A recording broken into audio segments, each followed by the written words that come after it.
Guru Nanak was travelling by foot, walking from village to village, offering his teachings to people. A very compassionate and courageous man, both ways, and quite we like him because he's not one of those all the time smiling, gentle saints. He knows when to be hard, when to be soft. So one day he happened to be a guest in a home of a very rich man. So when he was a guest in this house for a few days. When he's leaving, he gave this man a needle, a sewing needle. He gave this needle and said, "You keep this with you. Sometime when you see me, you can give it back to me. Till then, please keep it with you." A needle, not a golden one, just a simple needle. That man took it and kept it with him. Then after the Guru left, he told his wife, "The Guru gave me a needle and I'm supposed to keep it in safekeeping and give it to him later." The wife, who was little wiser than him, usually I think they are, said, "You fool, why did you take a needle from a Guru? If you take something from a man like him, and suppose he's an old man and if he dies and you don't get to give back this needle, what will you do? You will be in debt forever. Taking a needle from a Guru, why did you take it? You should not receive anything from a man like him. What we offer is fine, never take anything from a man like him. And if he dies and goes away, you can't carry this needle to heaven and give it there. It is not possible to take the needle to heaven and return it there. So you will be in debt forever and ever and ever, and you will not be able to wash off that one karma, and it may mean 1,000 lifetimes. This is not a good thing. Just somehow find him and return it to him immediately." So the man started trekking behind the Guru. The Guru walks fast. But slowly, after a couple of months, the man caught up as to where he is.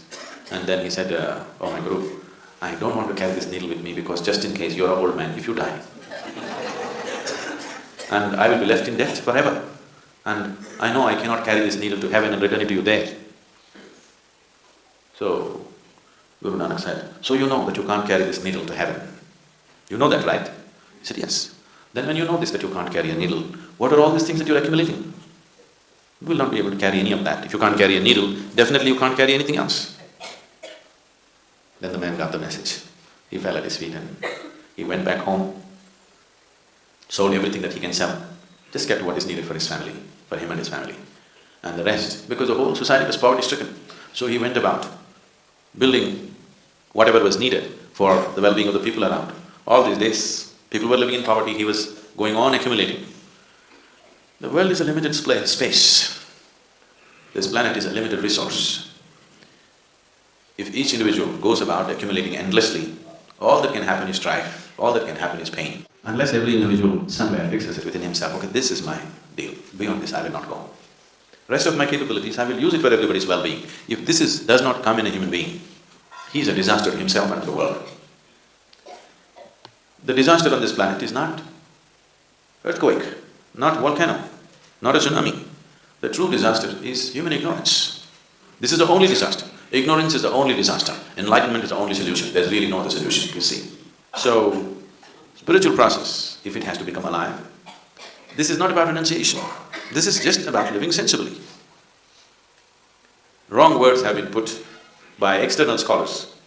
There is no such word as renunciation in any of the Indian languages, if you don't know this. Yes? There is no such word as renunciation in Sanskrit language. It is the outside scholars who come and say, "Oh, this man is renounced." No, he's embraced the whole universe, and you think he's renounced. That is your understanding, because you cannot think of life without possessing this one part of the planet is mine. Without that you cannot live. Somebody has embraced the whole universe, so he did not think he has to gather it because all the stars belong to him. The whole galaxy belongs to him. He did not think it is necessary for him to gather something and keep it in his bag or in his bag. It did not arise, it did not occur to him. This is not renunciation. So understanding life from an inner perspective, not from an objective sense, because objectively whatever you perceive is only good enough for survival. You need a subjective perception of life.